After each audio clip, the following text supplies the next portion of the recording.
ನಮಸ್ಕಾರ ಸ್ನೇಹಿತರೆ, ಆಧ್ಯಾತ್ಮಿಕ ಚಿಂತನದ ಈ ದಿನದ ವಿಡಿಯೋಗೆ ಸ್ವಾಗತ. ಮೇಷರಾಶಿಯವರಿಗೆ 2026ರ ವರ್ಷವು ಅವರ ಭರವಸೆಗಳು ಮತ್ತು ಕನಸುಗಳು ಹೋರಾಟದೊಂದಿಗೆ ಮುಂದುವರಿಯುವ ಸಮಯವಾಗಿರುತ್ತೆ. ಈ ವರ್ಷದ ಗ್ರಹಗಳ ಸ್ಥಾನದ ಪ್ರಕಾರ ಈ ವರ್ಷದ ಆರಂಭದಲ್ಲಿ ಮಂಗಳನು ಧನುರಾಶಿಯಲ್ಲಿ ಇದ್ದಾಗ ನಿಮ್ಮ ಉತ್ಸಾಹ ಮತ್ತು ಉತ್ಸಾಹವನ್ನು ಹೆಚ್ಚಿಸಲು ಕೆಲಸವನ್ನು ಮಾಡುತ್ತಾನೆ.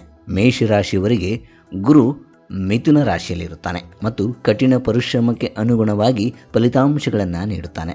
ಅದಕ್ಕೆ ಸಂಬಂಧಪಟ್ಟಂತೆ ಕೆಲಸಗಳನ್ನು ಮಾಡುತ್ತಾನೆ. ಮತ್ತು ಶನಿದೇವನು ಮೀನ ರಾಶಿಯಲ್ಲಿ ಇರುತ್ತಾನೆ. ಇವನು ಸಹ ನಿಮ್ಮನ್ನು ಮುಂದುವರಿಯಲು ಪ್ರೋತ್ಸಾಹಿಸುತ್ತಾನೆ. ಈ ವರ್ಷ ಮೇಷರಾಶಿಯವರ ಜೀವನದಲ್ಲಿ ಅನೇಕ ಆಹ್ಲಾದಕರ ಬದಲಾವಣೆಗಳು ಬರಲಿವೆ ಮತ್ತು ಈ ವರ್ಷ ಕಠಿಣ ಪರಿಶ್ರಮದಿಂದ ತುಂಬಿರುತ್ತದೆ. ಹೊಸ ವರ್ಷದ ಆರಂಭವು ಆರ್ಥಿಕ ಮಟ್ಟದಲ್ಲಿ ಖರ್ಚುಗಳನ್ನು ತರುತ್ತದೆ, ಆದರೆ ಅದೇ ಸಮಯದಲ್ಲಿ ಇದ್ದಕ್ಕಿದ್ದಂತೆ ಏನಾದರೂ ಪ್ರಯೋಜನಕಾರಿ ಎಂದು ಸಾಬೀತುಪಡಿಸಬಹುದು.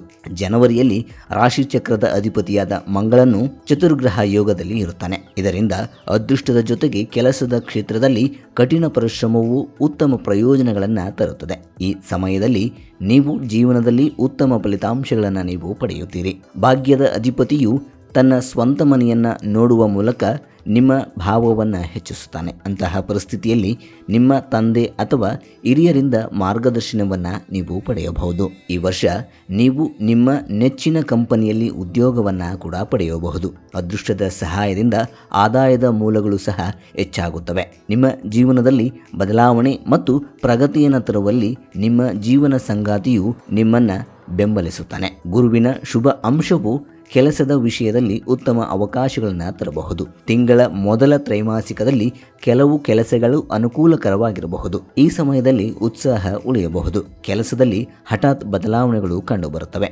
ವ್ಯವಹಾರದಲ್ಲಿಯೂ ಕೂಡ ನೀವು ಉತ್ತಮ ಯಶಸ್ಸನ್ನು ಪಡೆಯುತ್ತೀರಿ. ನಿಮ್ಮ ಜೀವನದ ಪರಿಸ್ಥಿತಿಗಳು ಮಿಶ್ರ ಫಲಿತಾಂಶವನ್ನು ಹೊಂದಿವೆ. ಆರೋಗ್ಯದ ಬಗ್ಗೆ ಸ್ವಲ್ಪ ಕಾಳಜಿಯನ್ನು ವಹಿಸುವುದು ಉತ್ತಮ. ಅಧಿಕ ರಕ್ತದೊತ್ತಡ ಅಥವಾ ಎದೆನೋವಿನಂತಹ ಪರಿಸ್ಥಿತಿಗಳು ಬರಬಹುದು. ಈ ಸಮಯ ವಿದ್ಯಾರ್ಥಿಗಳು ತಮ್ಮ ಕನಸುಗಳನ್ನು ನನಸಾಗಿಸಿಕೊಳ್ಳಲು ಉತ್ತಮವಾದ ಅವಕಾಶ ಎಂದು ಹೇಳಲಾಗುತ್ತೆ. ಅವರು ತಮ್ಮ ಆಯ್ಕೆಯ ವಿಷಯಗಳನ್ನು ಮುಂದುವರಿಸಲು ಈ ವರ್ಷ ಉತ್ತಮವಾಗಿದೆ. ನಿಮ್ಮ ಗುರುಗಳ ಆಶೀರ್ವಾದವು ನಿಮಗೆ ಸಿಗುತ್ತದೆ. ವಿದೇಶದಲ್ಲಿ ಉನ್ನತ ಶಿಕ್ಷಣಕ್ಕಾಗಿ ಪ್ರಯತ್ನಗಳನ್ನು ಮಾಡುತ್ತಿರುವವರು ಈ ಒಂದು ವರ್ಷ ಯಶಸ್ವಿಯಾಗಬಹುದು. ಫೆಬ್ರವರಿ ಮಧ್ಯದಿಂದ 4ನೇ ಮನೆಯಲ್ಲಿ ಗ್ರಹಗಳ ಸಂಚಾರವು ನಿಮ್ಮ ಕೆಲಸವನ್ನು ವೇಗಗೊಳಿಸುತ್ತದೆ ಮತ್ತು ನಿಮ್ಮ ಆರ್ಥಿಕ ಸ್ಥಿತಿಯನ್ನು ಬಲಪಡಿಸುತ್ತದೆ. ಈ ವರ್ಷ ನೀವು ಹೊಸ ಮನೆ ಅಥವಾ ವಾಹನವನ್ನು ಖರೀದಿಸುವ ಕನಸು ನನಸಾಗುವ ಸಾಧ್ಯತೆ ಇದೆ. ಮೇಷರಾಶಿಯವರಿಗೆ ವರ್ಷದ 2ನೇ ತ್ರೈಮಾಸಿಕದಲ್ಲಿ ಅಂದರೆ ಏಪ್ರಿಲ್, ಮೇ, ಜೂನ್ ಈ ತಿಂಗಳು ಕೆಲವು ಏರಿಳಿತಗಳನ್ನು ನೀವು ಕಾಣಬಹುದು. ಏಪ್ರಿಲ್ ತಿಂಗಳಲ್ಲಿ ಬಾಹ್ಯ ಸಂಪರ್ಕಗಳಿಂದ ಕೆಲವು ಲಾಭಗಳನ್ನು ಪಡೆಯುತ್ತೀರಿ ಮತ್ತು ಕೆಲಸದಲ್ಲಿ ನಿಧಾನತೆ ಇರುತ್ತದೆ. ಈ ಸಮಯದಲ್ಲಿ ಲಗ್ನಾಧಿಪತಿ ರಾಹುವಿನೊಂದಿಗೆ ಇರುತ್ತಾನೆ ಮತ್ತು 12ನೇ ಮನೆಗೆ ಹೋಗುವುದು ಸಾಮಾಜಿಕ ಮತ್ತು ಬಾಹ್ಯ ಮಟ್ಟದಲ್ಲಿ ನಿಮ್ಮ ಮೇಲೆ ಪರಿಣಾಮವನ್ನು ಬೀರುತ್ತದೆ. ಹೆಚ್ಚಿನ ಖರ್ಚುಗಳ ಜೊತೆಗೆ ಆಧ್ಯಾತ್ಮಿಕ ಅಂಶವು ಈ ಸಮಯದಲ್ಲಿ ನಿಮಗೆ ಒಳಿತನ್ನು ಮಾಡುತ್ತದೆ. ಈ ಸಮಯದಲ್ಲಿ ಧಾರ್ಮಿಕತೆಗೆ ಸಂಬಂಧಿಸಿದ ಕೆಲಸಗಳಲ್ಲಿ ನಿಮಗೆ ಹೆಚ್ಚು ಖರ್ಚು ಇರುತ್ತದೆ.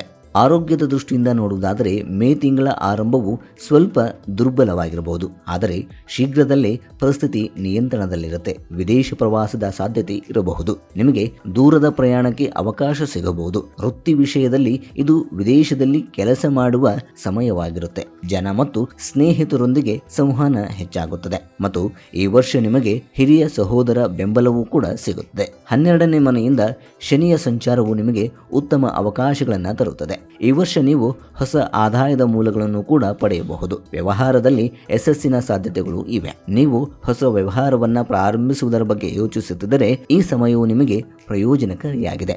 ಈ ವರ್ಷ ವಿದ್ಯಾರ್ಥಿಗಳಿಗೆ ತುಂಬಾ ಒಳ್ಳೆಯದಾಗಿರುತ್ತೆ ಮತ್ತು ಅವರ ಕಠಿಣ ಪರಿಶ್ರಮದ ಫಲದಿಂದ ಉತ್ತಮವಾದ ಫಲಿತಾಂಶವನ್ನು ಪಡೆಯುತ್ತಾರೆ. ವರ್ಷದ ಮಧ್ಯಭಾಗದ ನಂತರ ನಿಮ್ಮ ಜೀವನದಲ್ಲಿ ಕೆಲವು ದೊಡ್ಡ ಬದಲಾವಣೆಗಳು ಬರುತ್ತವೆ. ಭಾಗ್ಯದಾತನಾದ ಗುರುವು ಉನ್ನತ ಸ್ಥಾನ ಜೀವನದಲ್ಲಿ ಸಂತೋಷ ಸಮೃದ್ಧಿಯನ್ನು ನೀಡುತ್ತಾನೆ. ವಾಹನ, ಮನೆ ಮತ್ತು ಇತರೆ ವಸ್ತುಗಳನ್ನು ಪಡೆಯುವ ಸಾಧ್ಯತೆ ಈ ವರ್ಷವಿದೆ.